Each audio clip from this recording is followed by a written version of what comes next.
Hello and welcome back to the Garifuna Experience Podcast. I'm your host, José Francisco Ávila, and today we're diving deep into the powerful story of the Garinagu and Belize's independent movement. Our journey begins not with a welcome, but with suspicion. The unwelcome arrival and struggle for acceptance. The Garinagu arrived on the shores of Belize in a series of landings beginning in 1802, just 5 years after their forced exile to Roatan, Honduras. It's estimated that by the end of that year, about 150 Garinagu had made their way to what was then the British colony of British Honduras. Their presence, however, was far from celebrated. The British settlers, known as the Baymen, were deeply suspicious of them. You see, the British, still haunted by memories of the Carib Wars in St. Vincent, where they had fought bitterly against the Garinagu. This created a profound sense of distrust. The colonial magistrates even considered the Garinagu most dangerous people. And for years, they were required to have a permit to stay in the settlement for more than 48 hours. But the Garinagu, with their unwavering resolve, stood their ground. As fate will have it, Providence intervened. The British colony faced a growing labor shortage, especially after the abolition of the slave trade in 1838. The Garinagu were seen as a source of cheap labor, and purely for economic reasons, their presence was eventually tolerated. This struggle for acceptance, though fraught with hardship, laid the foundation for their future in Belize. A new role, from labor to leadership. With the passage of the Abolition Act in 1833, the Garinagu, as a free people, found new opportunities. By 1835, around 500 Garinagu had settled in Dangriga, bringing with them their skills in fishing, farming, and steamship. They became a vital part of the local economy, providing much-needed labor for the mahogany trade and supplying food to the settlements. Interestingly, this is where a unique relationship began to take place.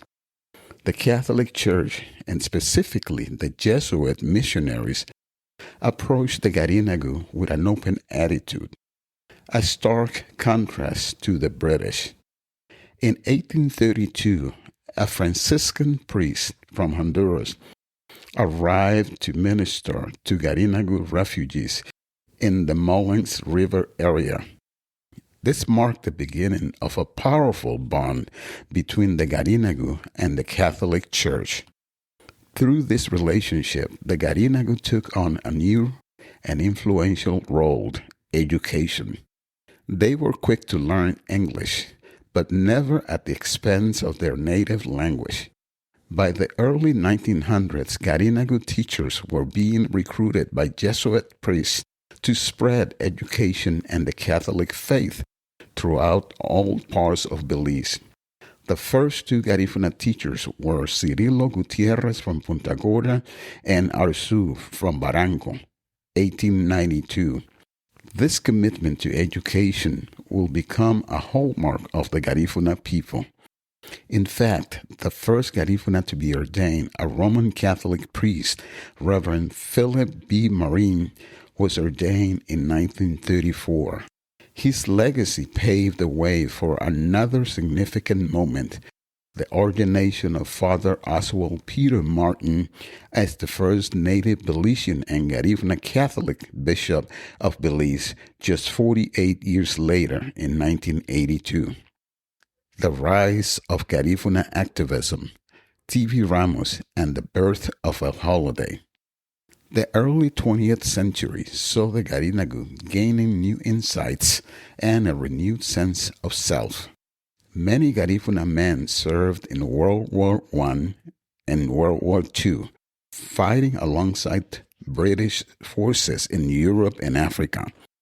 This experience exposed them to a wider world and led them to question their own state of neglect and poverty back home. Garinagu were at the forefront of the Pan-African movement as supporters of the United Negro Association, founded by Marcus Garvey of Jamaica in 1914. The main objective of the United Negro Association was to achieve black nationalism through the celebration of African culture and history.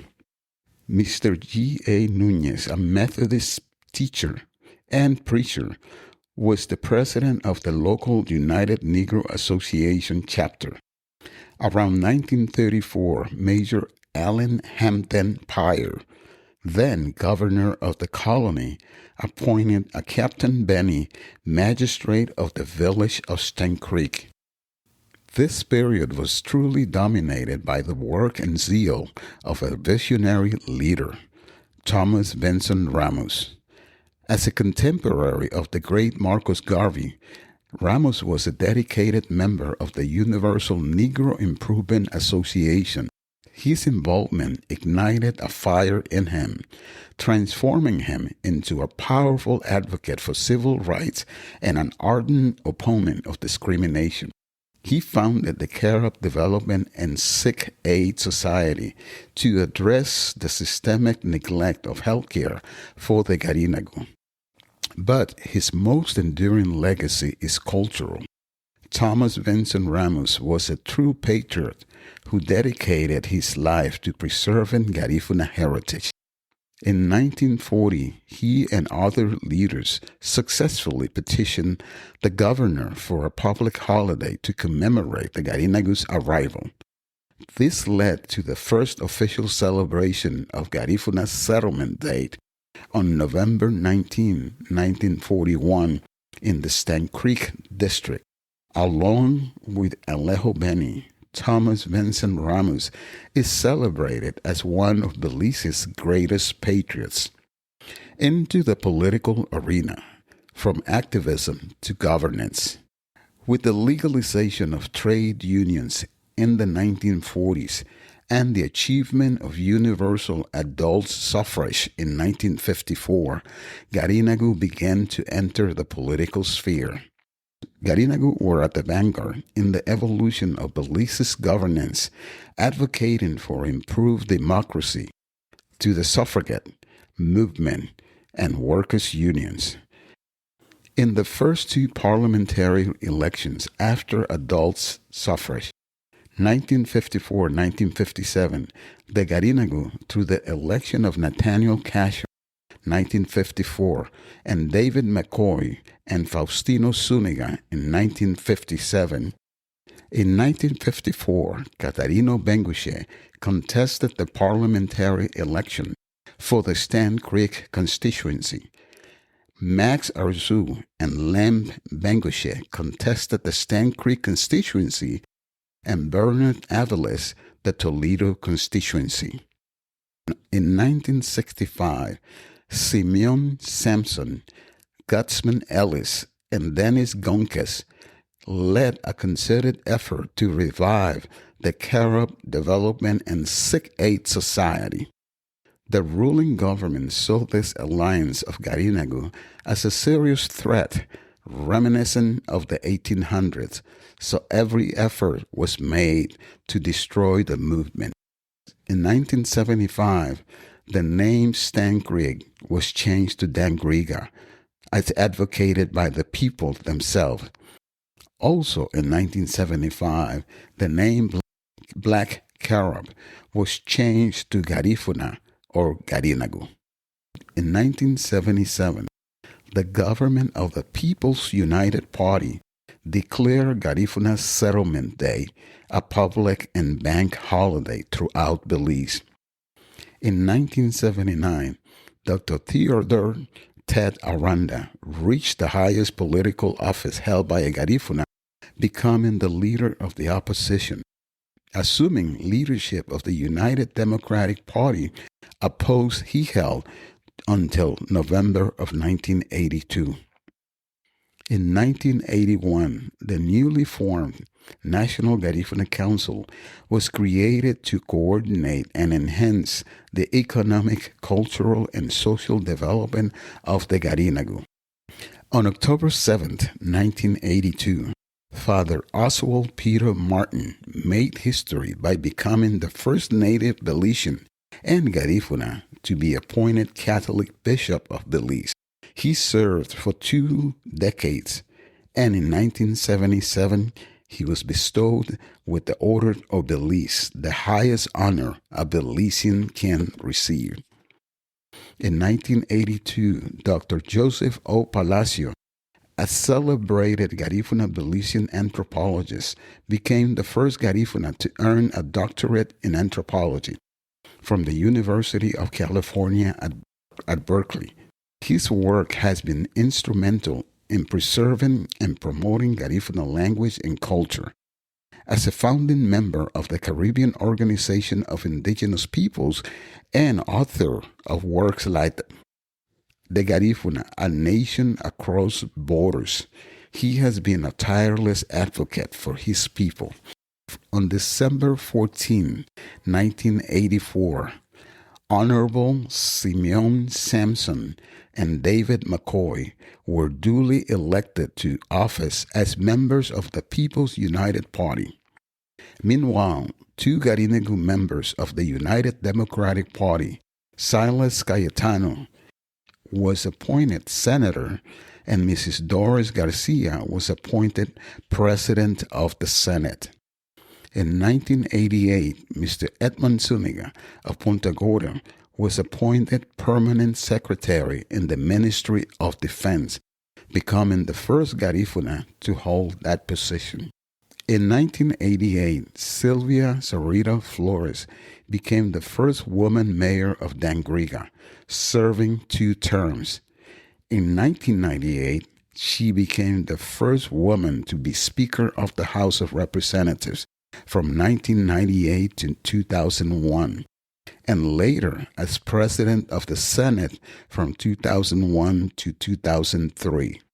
In 2005, she was named Minister of Human Development and Women, and in 2013, she was honored as Woman of the Year by the U.S. Embassy in Belize. On May 18, 2001, the Garifuna language, dance, and music were proclaimed masterpieces of the oral and intangible heritage of humanity by the United Nations Education, Scientific, and Cultural Organization, UNESCO. Bishop Lawrence Sidney Nicasio followed in Bishop Martin's footsteps, becoming the second Garifuna Catholic Bishop of Belize. His life of service, beginning with his ordination in 1989, demonstrates the strong religious leadership found within the Garifuna community. In 2021, a new chapter was written when Sharon Palacio became the first woman mayor of the capital city, Belmopan. In 2021, Robert Mariano was elected mayor of Dangriga town and re-elected in 2024. It is worth noting that Garinagu have participated in the Belize political process for the past 71 years. The path to independence. By independence date on September 21, 1981, Garinagu were incorporated into Belize's social fabric and recognized as a people who have contributed immensely to Belize as a country and to the Belizeans as a diverse people. The decades of struggle for acceptance, their military service, their cultural renaissance, and their increasing political representation all contributed to a Belizean society that was ready for self-determination.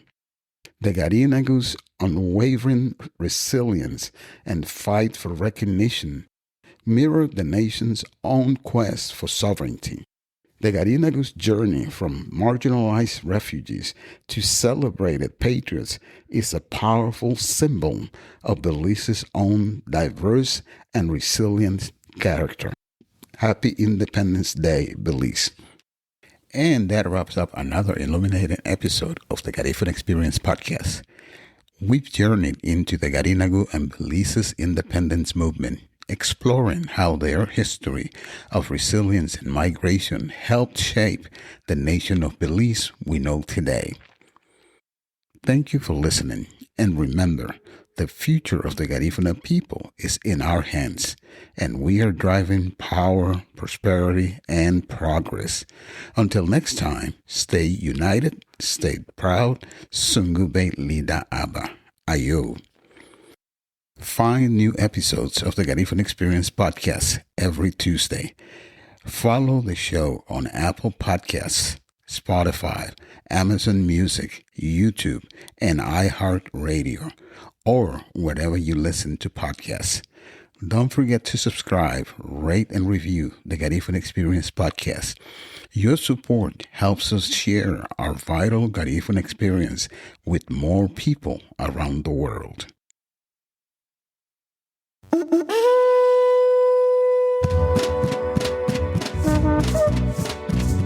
Thank you.